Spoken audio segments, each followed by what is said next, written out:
Selamat berjumpa kembali dalam pembahasan kita, yang mana pada kesempatan kali ini kita akan membahas suatu tema yang masih berkaitan dengan dunia pemasaran, yaitu tema tentang penjualan.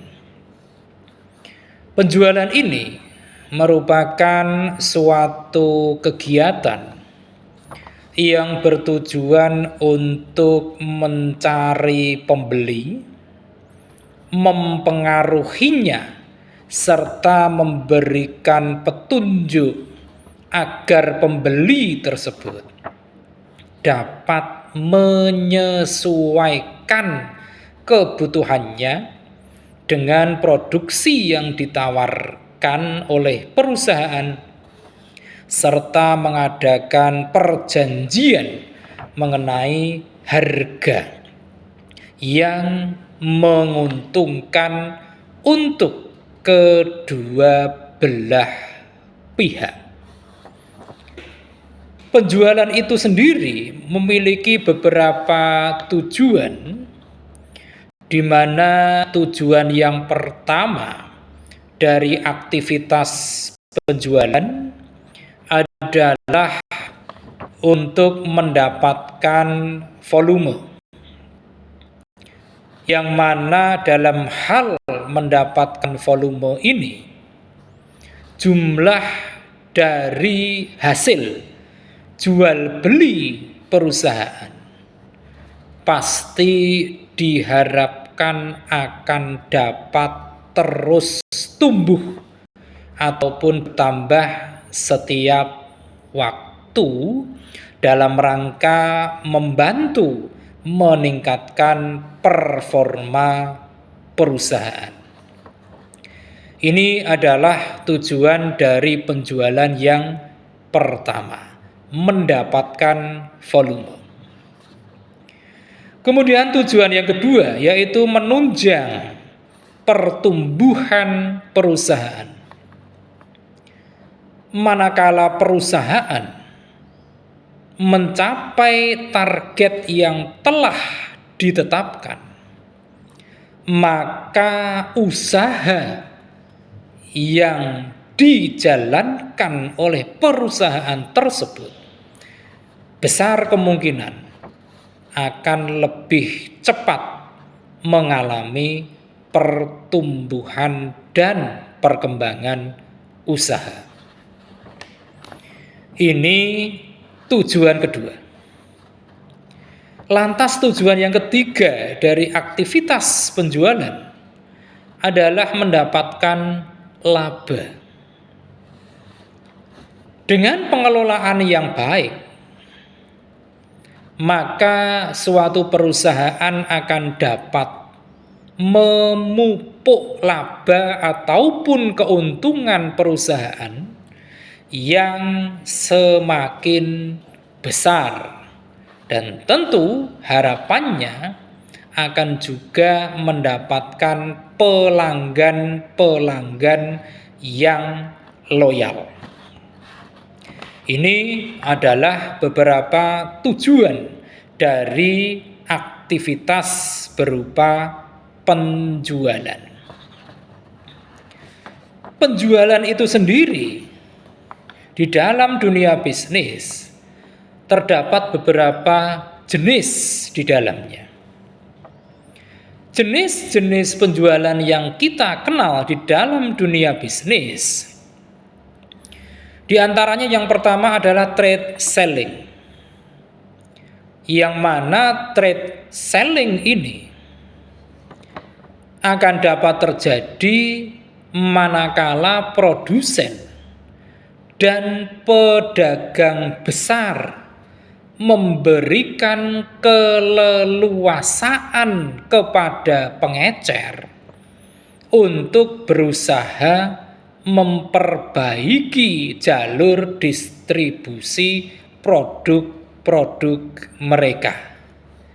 Ini trade selling.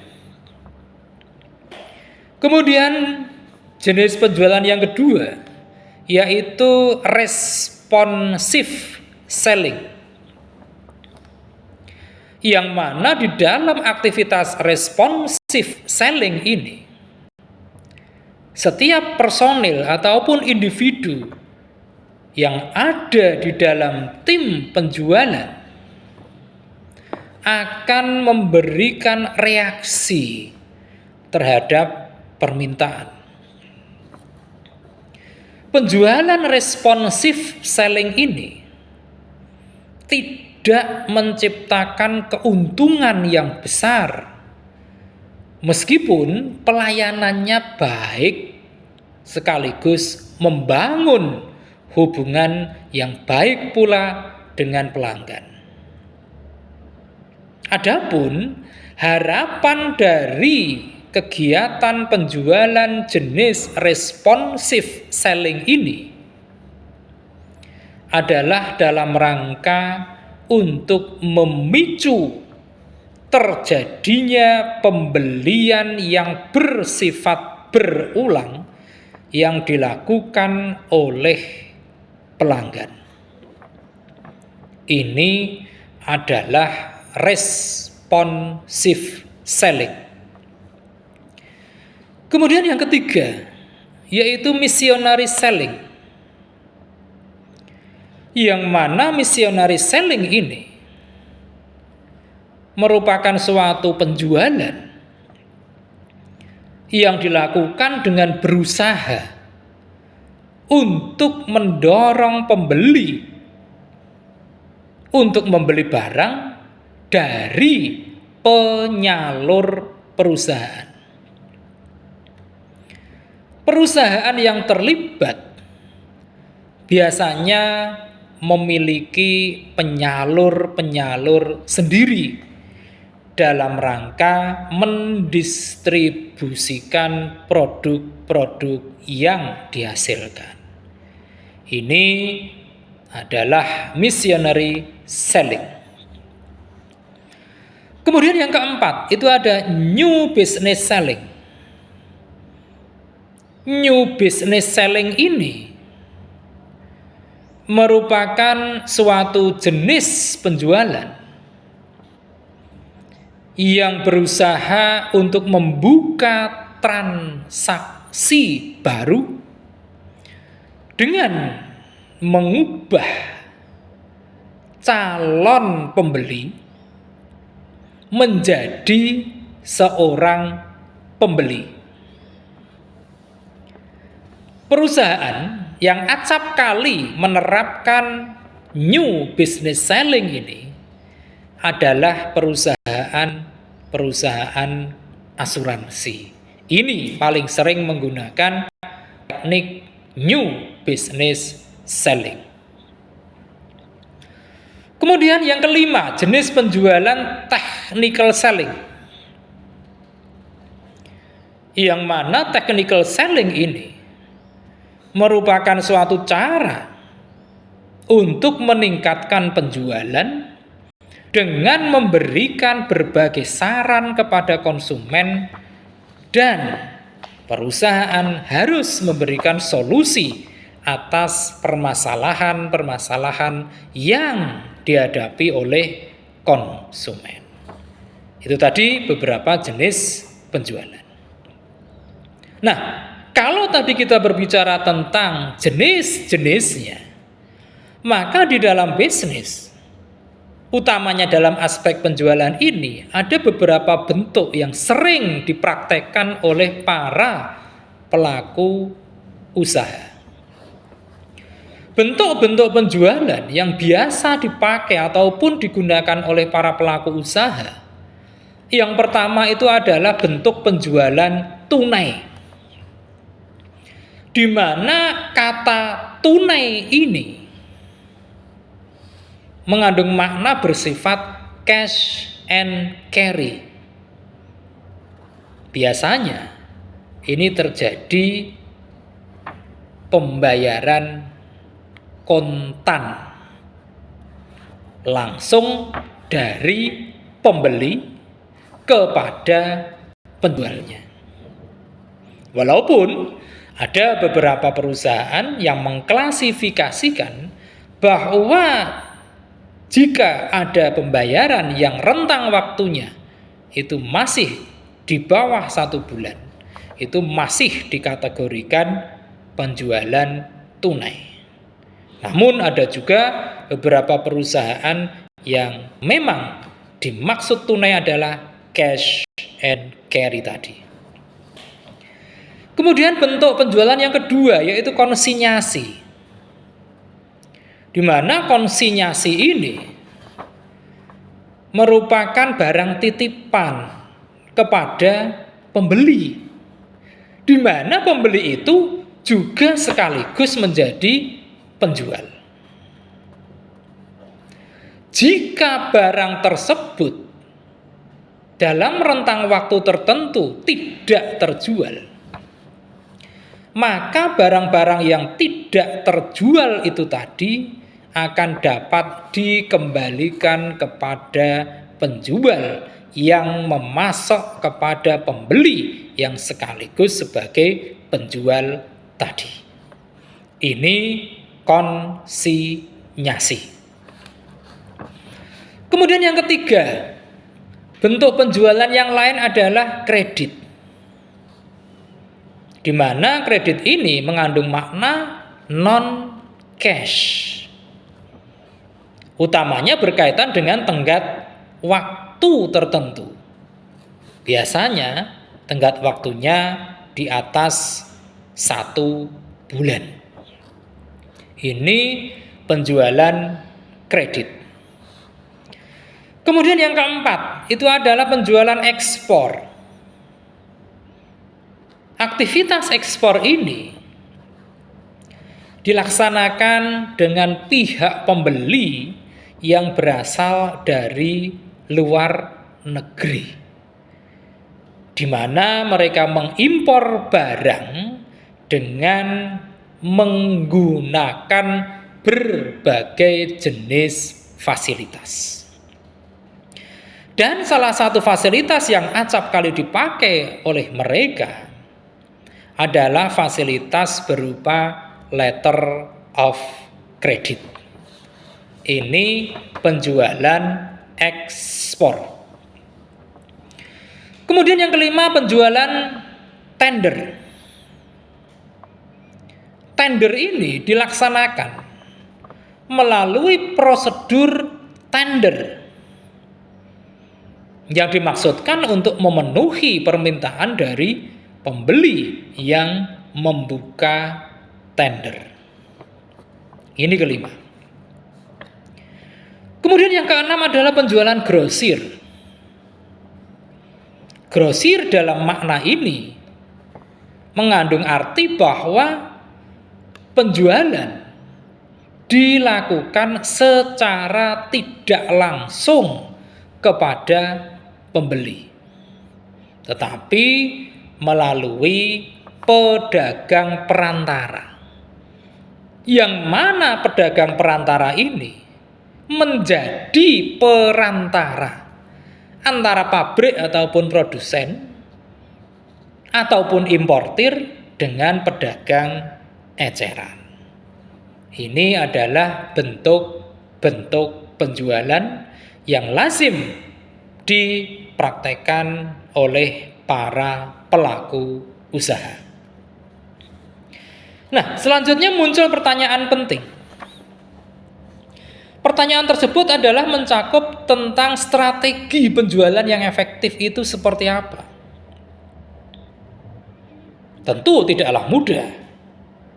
Tetapi apabila kita mengikuti berbagai alur yang ada, maka strategi penjualan yang efektif ini bukan tidak mungkin akan kita raih.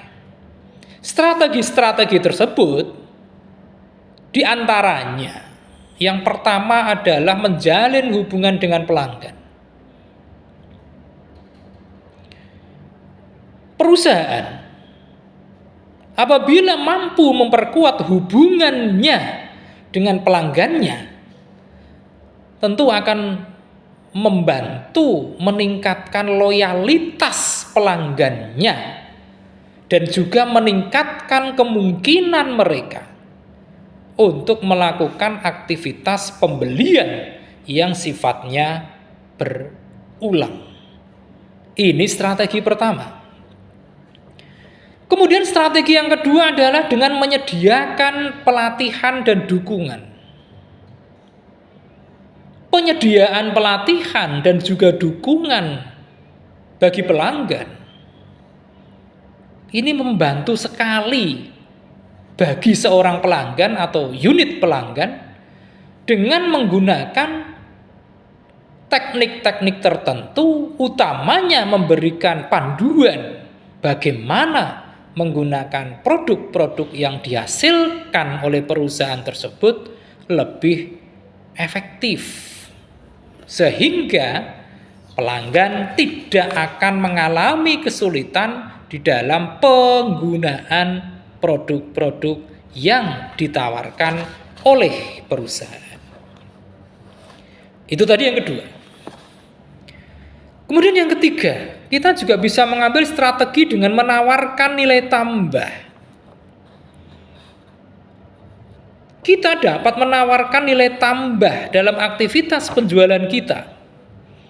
Seperti misalnya, kita memberikan fasilitas pengiriman gratis. Bisa juga dengan memberikan hadiah. Atau yang paling sering dilakukan oleh para pelaku usaha adalah memberikan diskon harga. Yang mana kesemuanya ini praktis akan membantu untuk menarik perhatian pelanggan dan juga membuat mereka merasa lebih dihargai oleh perusahaan kita. Ini yang ketiga. Kemudian yang keempat, kita juga bisa mengambil opsi dengan menggunakan media sosial dan juga pemasaran digital.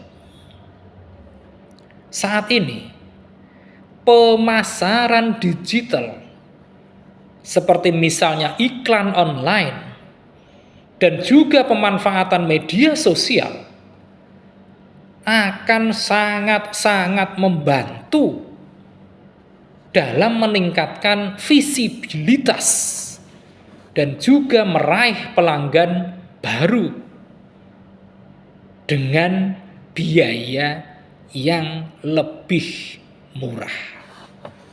Inilah istimewanya pemanfaatan media sosial dan pemasaran digital. Kemudian yang kelima, kita juga bisa meningkatkan kepercayaan pelanggan. Seringkali ada perusahaan yang menawarkan garansi. Ini tentu akan sangat membantu dalam meningkatkan kepercayaan pelanggan. Sekaligus ini akan memperkuat kesan-kesan positif pelanggan tentang produk-produk yang kita tawarkan kepada mereka. Kemudian yang keenam, kita juga bisa mengambil opsi dengan menargetkan pasar yang tepat. Dengan mentargetkan pasar yang tepat, maka ini akan sangat-sangat membantu dalam penghematan waktu dan utamanya penghematan biaya. Dan tidak lupa, ini akan meningkatkan efektivitas dari kampanye pemasaran yang dilakukan oleh perusahaan.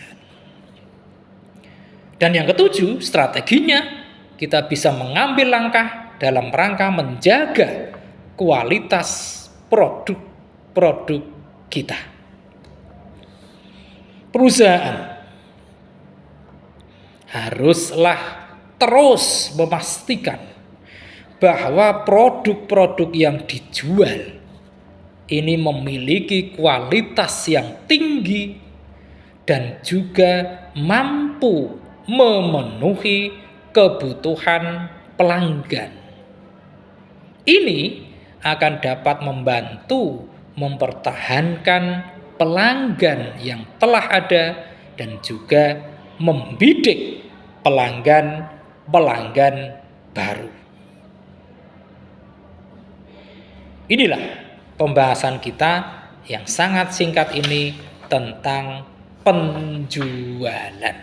Mudah-mudahan membawa manfaat yang besar bagi kita semua, dan kita akan melanjutkannya dengan membahas berbagai tema yang lebih menarik lagi pada sesi-sesi berikutnya. Terima kasih atas perhatian Anda semua. Jangan lupa setelah menyaksikan tayangan ini silahkan klik di layar Anda untuk like, komen, share, dan tentu saja jangan lupa subscribe.